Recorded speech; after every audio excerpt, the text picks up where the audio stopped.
Sir बच्चे को खिलाने के बाद, दूध पिलाने के बाद बर्प दिलाना बहुत ज़रूरी होता है क्या? मतलब ऐसा बहुत सारी वीडियोस में भी देखा है मैंने और जनरली भी सुना है कि बर्प आ जाए तो ज़्यादा अच्छा है, उसका डाइजेशन ठीक हो जाएगा। यस, बर्प बर्प करवाना ज़रूरी है ताकि वो पेट में जो गैस है वो सारी निकल जाए उसकी। नहीं तो आगे जाके वही मैंने आपको बताया जो कोलिक पेन होता है। हाँ, तो कोलिक पेन अगर आपको अवॉइड करना है तो आपको बर्पिंग करवाना बहुत ज़रूरी है। तो उसकी सर कोई टेक्निक भी होती है क्या कि बच्चा खुद से अगर डकार नहीं मार रहा है तो उसको कुछ करके नहीं, करा दो? प्रॉपर पोजीशंस होते हैं इसके कि कंधे पे रख के उसको प्रॉपरली डका दिला जाता है। दूसरा नीचे पाँव पे रख के भी आप उसको नीचे पाँव पे रख के यहाँ पे सुला के उसको डका दिला सकते हो। तो उसको एक उल्टा करके हाँ, या पाँव के सीधा? ऊपर भी उल्टा करके आप डका दिला अच्छा, सकते हो। मतलब इधर भी उल्टा, इधर यहाँ भी पे उल्टा रख के यहाँ पे डका दिलाना है, पाँव के ऊपर भी रख सकते हो, नीचे ज़मीन पे भी उल्टा करके उसको डका दिला सकते हो। थोड़ा तो ऐसे हाँ, पैट करके। पैट करके। और सुलाते वक्त थोड़ा अपराइट पोजीशन में सुलाओगे तो भी ठीक रहता है बच्चा। अच्छा, मतलब बर्प आ जाए तो ज़्यादा अच्छा है Yes. उसके लिए। तो सर बच्चों के स्लीप पैटर्न्स क्या होने चाहिए और क्या बेस्ट टाइम होता है बच्चों को सुलाने का, या कभी भी उसका मन आए तभी हाँ, सोने क्योंकि तो जनरली बच्चे Right. दिन में तो पूरा दिन सोते हैं। हर मुझे तो लगता है हर पेरेंट्स की, हर मदर की यही प्रॉब्लम है कि मेरा बच्चा दिन भर तो सोता है और रात को ना रात- सोता है ना सोने देता है। अब रात को हमेशा जागता है ना। ये हाँ, कंप्लेंट आपने हर बार हर Right. पेरेंट्स सुना है। इसके पीछे लॉजिक क्या है, ठीक है? अच्छा। जब बच्चा माँ के पेट में होता है, ठीक है, माँ के पेट में तो क्या होता है, दिन में माँ घूमती है, काम करती है, घूमती है, तो बच्चे को ऐसा झूले जैसा लगता है। अच्छा। तो बच्चा माँ के पेट में सोया रहता है क्योंकि वो झूले जैसा लगता है उसको एकदम। ओह। और रात में जब मम्मी सो जाती है तो एकदम स्टिल हो जाता है, तो वो हाँ। बच्चा जाग जाता है एकदम से अच्छा। अंदर में, कि रात में ज़्यादा मारता है बच्चा, ठीक है। यही पैटर्न बर्थ के बाद फॉलो होता है, ठीक है। बर्थ के बाद क्या होता है कि वो एक पैटर्न फॉर्म हो गया है, हाँ। कि दिन में बच्चा क्योंकि माँ चल रही थी इसलिए जागा था अंदर माँ के पेट में, और रात को सोया था। तो यही चीज़ें बर्थ के बाद भी फॉलो होती है। इसलिए दिन भर जो है बच्चा हमेशा सोया हुआ रहता है और रात में हमेशा जागता है। ये पैटर्न 3 महीने तक फॉलो होती है। 3 अच्छा। महीने के बाद वो अपने नॉर्मल सर्केडियम रिदम में आ जाता है। अच्छा, मतलब 3 महीने तक ये पेरेंट्स को ये 3 प्रॉब्लम महीने बच्चा झेलनी खुद भी रात को पड़ेगी। जगेगा, मम्मी को भी जगाएगा और पापा को भी। अच्छा, स्लीप पैटर्न का अपन बोल रहे थे ना। स्लीप अगर ये तो अपन न्यूबॉर्न बेबी का अपन ने देख लिया, ठीक है। अगर बच्चा बड़ा है, टॉडलर एज ग्रुप में है, ठीक है, और थोड़ा बड़ा 8-10 साल का भी अगर अपन पकड़ ले जाए, तो आइडियल टाइमिंग जो होता है सोने का वो होता है 8 से 10 के बीच में रात को।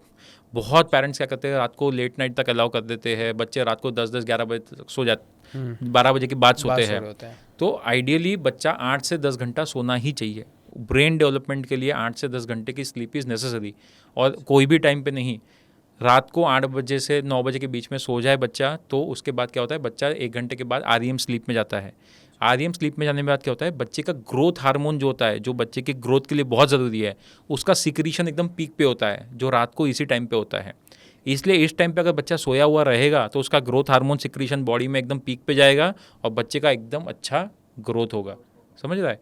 तो अगर वही बच्चा अगर लेट सो रहा है 10-11 बजे के बाद, तो वो इतना लेट REM स्लीप में नहीं जाएगा। ग्रोथ हार्मोन का जो पीक टाइम का जो फेज़ है वो निकल जाएगा और बच्चे का proper growth, mental growth, brain growth नहीं होगा, ठीक है। तो इसलिए टाइमिंग इज़ नेसेसरी। ऐसा नहीं कि दिन में 5 घंटे सो लिया तो रात को 5 घंटे चलेगा, नहीं। दिन में आधा 1 घंटा इज़ मोर देन सफिशेंट। रात को 8 से 10 के बीच में सुला देना is very much necessary for proper growth and development of the child. और सर जब बच्चा छोटा होता है वो दिन में 2-3 बार पॉटी कर देता है, या शायद ज़्यादा भी करता होगा। ज़्यादा करते हैं। ज़्यादा करते हैं, तो सर वो नॉर्मल है उनके लिए? यस, न्यूबॉर्न बच्चे जो होते हैं वो कम से कम दिन में 10 से 15 बार भी पोटे करते हैं, और कुछ बच्चे से होते हैं जो 10 दिन में 1 बार भी करते हैं। तो ये सारी चीज़ें बच्चों में नॉर्मल होती है। ये सारे डाइजेस्टिव चीज़ें होती है वो धीरे धीरे करके बच्चों में अगले 2 से 3 महीने के अंदर नॉर्मल हो जाती है। अच्छा, मतलब अगर जैसे आपने बोला कि 10 दिन में 1 बार भी कर रहा है, Yes. 5 दिन में कर रहा है, तो वो भी Yes. नॉर्मल है, Normal उसमें होता है, कुछ normal वरी होता है, होने की उसमें जरूरत और नहीं है। कलर कोई भी प्रॉब्लम नहीं। सब नॉर्मल रहते हैं कि कोई ब्लैक करता है, कोई येलो करता है, कोई इनिशियली पहले नहीं होता है ऐसा। हाँ। Initially first 2-3 days black colour की पॉटी आएगी, फिर उसके बाद वो चेंज होकर थोड़ा ग्रीनिश कलर आता है, और फिर बाद में येलो कलर की पॉटी आना शुरू हो जाती है। तो कलर चेंज होते रहता है। जब तक रेड कलर नहीं आ रहा है तब तक you are all fine. Sir जब बच्चों के दांत आने शुरू होते हैं तो वो थोड़ा पेनफुल प्रोसेस रहता है, क्योंकि वो बच्चे में दर्द होता है, फिर बच्चा बहुत ज़्यादा रेस्टलेस हो जाता है, रोने भी लग जाता है, और ये चीज़ मॉम्स में और पेरेंट्स में बहुत ज़्यादा स्ट्रेस भी क्रिएट करती है। तो इस फेज़ को कैसे निकाला जाए ईजिली? ये तो इसको ना टीथिंग फेज़ बोलते हैं। टीथिंग फेज़ मतलब बच्चों के दांत आने का, इरप्शन का फेज़। अब ये प्रोसेस भले दांत बच्चों के 8 महीने से लेकर तो 1.5 साल के बीच में कभी भी आ सकते हैं, ठीक है। लेकिन प्रोसेस जो है ना वो 3 या 4 महीने से स्टार्ट हो जाता है। बच्चे के गम डेवलपमेंट शुरू हो जाते हैं। तो क्या होता है इस टाइम पे कि बच्चे को ड्रूलिंग होना शुरू हो जाता है, क्योंकि बच्चे के गम तैयार हो रहे हैं, मसूड़े तैयार हो रहे हैं, मसूड़े फूल रहे हैं उसके। तो बच्चे को ड्रूलिंग होता है, सलाइवा निकलता है बहुत ज़्यादा। उस टाइम पे बच्चे को हल्का हल्का फीवर भी आता है, बच्चे का एपेटाइट कम हो जाता है, बच्चा खाना दूध पीना अचानक से थोड़ा सा कम कर देता है, ठीक है। और साथ में बच्चे का स्टूल फ्रीक्वेंसी भी बहुत बार इंक्रीज़ हो जाता है, बच्चे को ग्रीन कलर की पॉटी होनी शुरू हो जाती है, हल्का हल्का फीवर आता है, ठीक है। ये सारे सिम्टम्स जो है वो टीथिंग के सिम्टम्स होते हैं, ठीक है। यहाँ पे पेरियोरल रैश बन जाता है बच्चे को। तो ये सारा चीज़ें नॉर्मल होती है। It take nearly 2 to 3 weeks of time. धीरे धीरे बच्चा इस चीज़ को एक्लेमेटाइज हो जाता है और ये सारा फेज निकल जाता है। फिर over a period of time वो गम्स पूरे प्रॉपरली फॉर्म हो जाते हैं और टीथ इरप्शन फेज चालू हो जाता है। बहुत मदर्स वरीड होती है कि 1 साल हो गया मेरा बच्चे का, अब तक दांत नहीं आया इसको एक भी, तो बहुत पैनिक कर जाती है उस चीज़ को लेके। But there is nothing to panic. आप 1.5 साल तक राहत देख सकते हो। अच्छा। बहुत बार हल्का मतलब नॉर्मली भी थोड़े लेट आते हैं, बहुत बार विटामिन डी डेफिशिएंसी के कारण भी होता है। तो आप ऐसे केसेस में विटामिन डी के सप्लीमेंट्स ले सकते हो। There is no harm in that.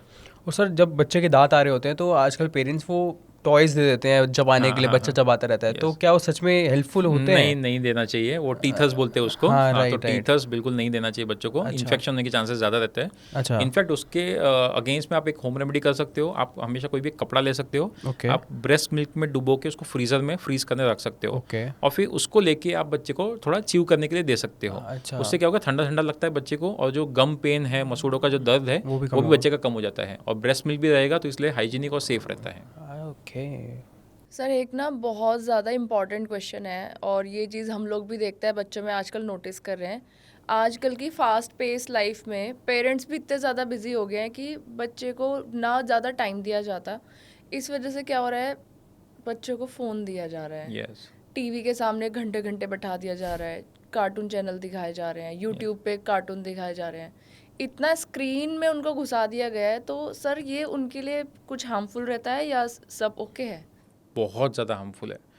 आप मानोगे नहीं, कोरोना जो फेज़ आया था कोरोना के वक्त, उसके बाद से बच्चों का स्क्रीन टाइम मल्टीपल टाइम्स में बढ़ गया है। उस टाइम पे जो बच्चे बॉर्न हुए थे, या उस टाइम पे जो बच्चे टॉडलर फेज़ में थे, क्योंकि घर पे थे पूरा टाइम, तो उन्होंने क्या किया है, स्क्रीन टाइम, उनको एक्सेसिव स्क्रीन टाइम मिला है उस टाइम पे। और उसके बाद से जो उनको आदत लगी है, जो एडिक्ट हुए हैं उस चीज़ को लेके, तो उनका स्क्रीन टाइम इतना बढ़ चुका है कि we are seeing more and more cases of behavioural disorders like virtual autism. Virtual autism एक ऐसी बीमारी है जो रियली अभी इन्वेंट हुई है एक तरह से देखा जाए तो। ऑटिज़म होता है एक चीज़ which is a behavioural disorder, एक होता है ADHD which is a attention deficit hyperactive disorder, जो बच्चे हाइपर एक्टिव होते हैं। और इसके अलावा भी बहुत सारी बिहेवियरल चेंजेस वाली बीमारियाँ होती है बच्चों में, टेम्पर टैंट्रम्स और बहुत सारी चीज़ें रहती है। वैसे ही सिम्टम्स इन बच्चों में देखे जा रहे हैं जो बच्चे पहले नॉर्मल थे, इनको कोई प्रॉब्लम नहीं थी जेनेटिक।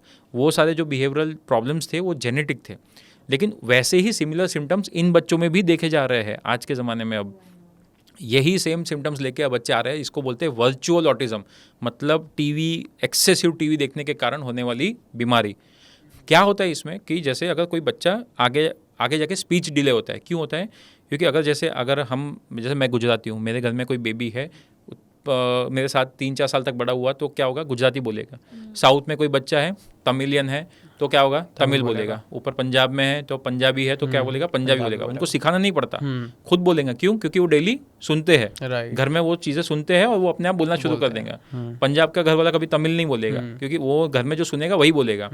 अब बच्चा क्या करता है, दिन भर मोबाइल में है, घर की बातें उसको सुनाई नहीं दे रही है, क्या चल रहा है घर पे, वो सिर्फ कार्टून की वॉइसेस देख रहा है, कार्टून की बातें सुन रहा है, तो वो उनके साथ इंटरेक्ट करना शुरू कर देते हैं। They lose interaction with people. उनको बोलना ही नहीं आता, वो बोलना ही भूल जाते हैं। 3-3, 4-4 साल के बच्चे हो जाते हैं, मेरे पास आते हैं with no speech at all. एक पेशेंट मेरे पास आया था, the father was so worried because he was not interacting with him. वो अपने फादर को भी नहीं पहचानता था, वो इतना मोबाइल को एडिक्ट हो चुका था। मेरे सामने उसने, फादर ने बात की, वो बात नहीं किया। फादर ने उसको मोबाइल दिया, वो मोबाइल लिया और मोबाइल से बातें करना शुरू कर दिया उसने। ही thought that world is the real world and he thought this is the virtual world. तो इतना ज़्यादा ये स्टेज, इस लेवल तक ये स्टेज जा चुका है। और आई एम वरीड के आगे जाके may be in future more and more cases, अगर हमने अभी भी स्क्रीन टाइम पे कंट्रोल नहीं रखा, इफ़ एट ऑल ये चीज़ें ऐसी ही चलती गई, और अवेयरनेस नहीं हुआ इस चीज़ का, तो वर्चुअल ऑटिज्म के केसेस इसी तरह से बढ़ते जाएंगे and we will see more and more behavioural disorders in children. तो पेरेंट्स को भी बच्चों के सामने फ़ोन नहीं यूज़ करना चाहिए? बिल्कुल और नहीं टीवी करना चाहिए। देखो, पेरेंट वही करे, बच्चे वही करेंगे जो पेरेंट करेगा। आजकल क्या होता है ना, both parents are working, mother working, father working, stressful life रहती है, घर आते हैं अपना मोबाइल लेते हैं, मोबाइल लेके बैठ जाते हैं, ठीक है। तो बच्चा वही देखता है कि पेरेंट क्या कर रहा है। आप बच्चों को 1000 खिलौने ला के दोगे ना, बच्चा उससे नहीं खेलेगा। बच्चा किससे खेलेगा पता है? घर में मम्मी जो बर्तन यूज़ करती है ना, वो बर्तन से खेलते हैं बच्चे। क्यों? क्योंकि माँ को वो बर्तन यूज़ करते हुए देखते हैं, तो वो वही चीज़ें देखते हैं और वही चीज़ें करते हैं। क्यों? मम्मी वही कर रही है पूरा दिन बैठ के, पापा जो कर रहे हैं वही करेंगे। तो अगर मम्मी और पापा पूरा दिन मोबाइल पे लेके बैठे हैं तो बच्चा भी वही चीज़ करेगा, बच्चा भी पूरा दिन लेके बैठेगा, ठीक है। तो ये बहुत बड़ा चीज़ होता है, बच्चा जो देखेगा वही सीखेगा। तो उसको दिखाना है, उसको 50 बार बोलोगे ना, तो इसलिए हमारे एक कहावत है, बच्चों की ना आँखें होती है, कान नहीं होते। मतलब क्या है? बच्चे सुनते नहीं है, तुम उसको बोलो बेटा नहीं करना, बेटा नहीं करना, बेटा नहीं करना, नहीं सुनेगा। अगर आपने वो चीज़ उसके सामने करके दिखाई ना, अगर आप यहाँ पे किताबें पड़ी हुई है, अब बेटा जाओ उसको उठा लो, तो नहीं उठाएगा। आप खुद उठाना शुरू कर दो, आप एक दिन उठाओ, दूसरे दिन उठाओ, तीसरे दिन वो खुद जाएगा, उठा के रख देगा वो चीज़। कहते हैं कि बच्चों के सामने बुक्स पढ़ो फ़ोन की बजाय। Yes, you should be the role model for him. अगर आप ही नहीं करोगे वो चीज़, अगर बच्चे को बदलना है ना, पेरेंट्स हमेशा के पूछते हैं कि मैं क्या करूँ कि मेरा बच्चा ठीक हो जाए, तो पहले आप ठीक हो जाओ। राइट। जब तक आप खुद ठीक नहीं होगे, जब तक आप खुद नहीं प्रैक्टिस करोगे वो चीज़ें, डू बिफोर यू प्रीच। अगर खुद नहीं करोगे तो बच्चा कभी नहीं करेगा। जब तक वो आपको करते हुए देखेगा नहीं, वो खुद कभी नहीं करने वाला। तो आपका स्क्रीन टाइम बंद करो तो ही बच्चे का स्क्रीन टाइम बंद होगा।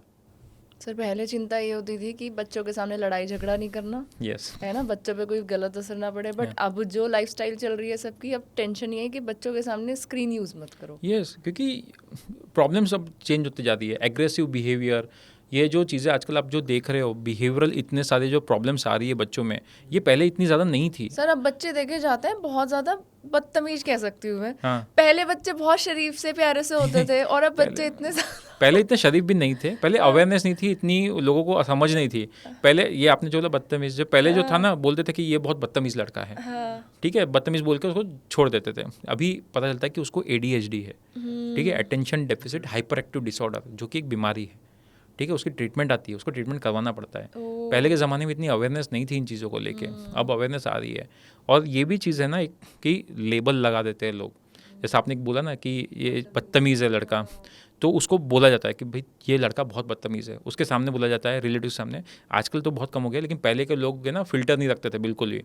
बच्चा अगर काला है तो ए कालू ही दादा, ऐसे ना डायरेक्ट नाम ही रख देते थे उसका, कालू ही नाम रख देते थे। Very common. तो पहले के ज़माने में कोई फिल्टर नहीं था, तो वैसे ही लेबल लगा देते थे कि भाई अगर ये शैतान है तो ये लड़का बहुत शैतान है, ये ऐसा है आलसी है तो ये तो बहुत एक नंबर का आलसी इंसान है, ऐसा करके एक लेबल चिपका देते थे उसके ऊपर।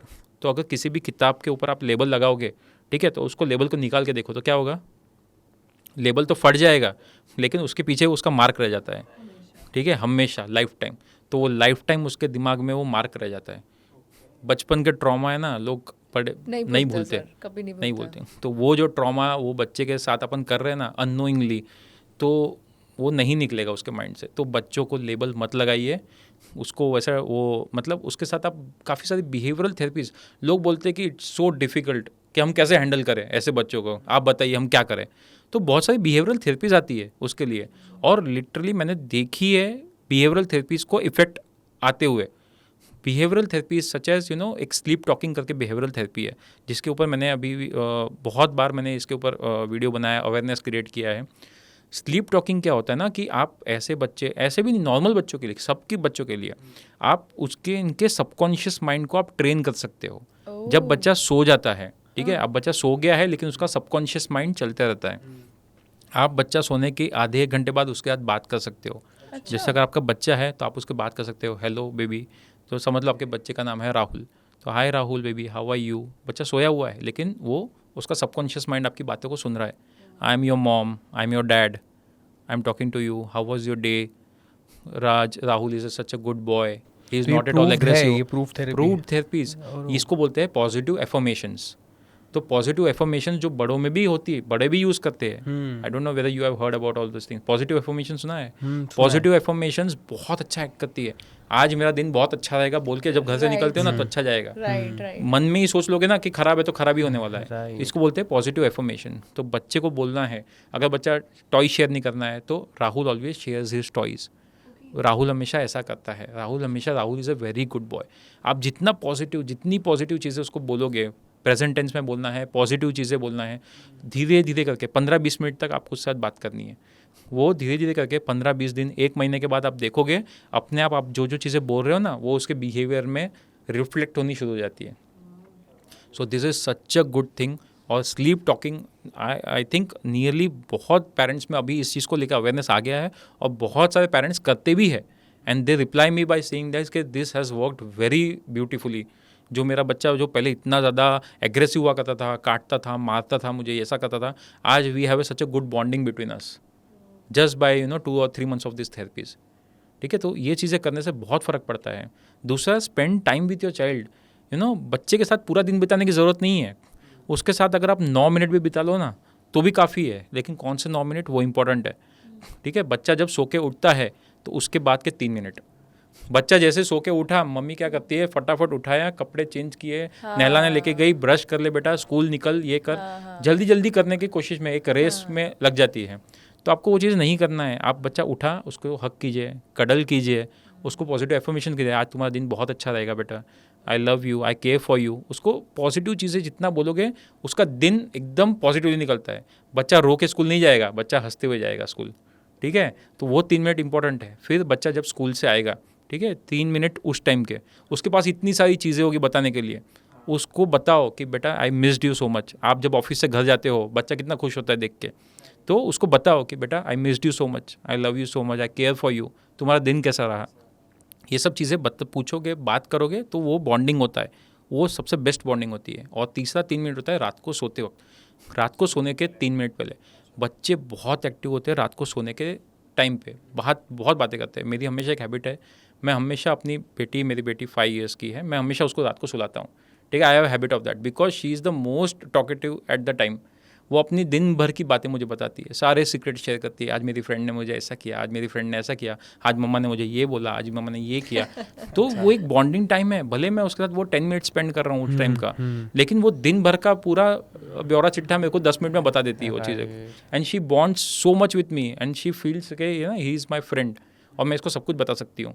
तो वो जो बॉन्डिंग टाइम है उसका, उस टाइम पे मैं इसको जितना हो सके पॉजिटिव एनर्जी देता हूँ. नहीं बेटा कोई बात नहीं, ऐसी चीज़ें चलती रहती है. Tomorrow is a fresh day. कल अपन और अच्छे से तरीके से इसको हैंडल करेंगे और अच्छा करेंगे. तो it gives such a good. वो हंसते हुए सोती है, रोते हुए नहीं सोती कभी. तो this things matter a lot. तो ये सारी बिहेवियरल थेरेपीज जो है ना, अगर कोई भी पेरेंट करेगा डेली बेसिस पे, और बहुत डिफिकल्ट नहीं है, मैं रोज़ करता हूँ, तो बहुत डिफिकल्ट नहीं है. एक बार आप प्रैक्टिस में डालोगे, even after being busy, I am a doctor, I do all this social media stuff and everything, still I take time out for my family, for my daughter, for my family. तो ये करोगे तभी आपको आपका बच्चा जो है आपका नॉर्मल रहेगा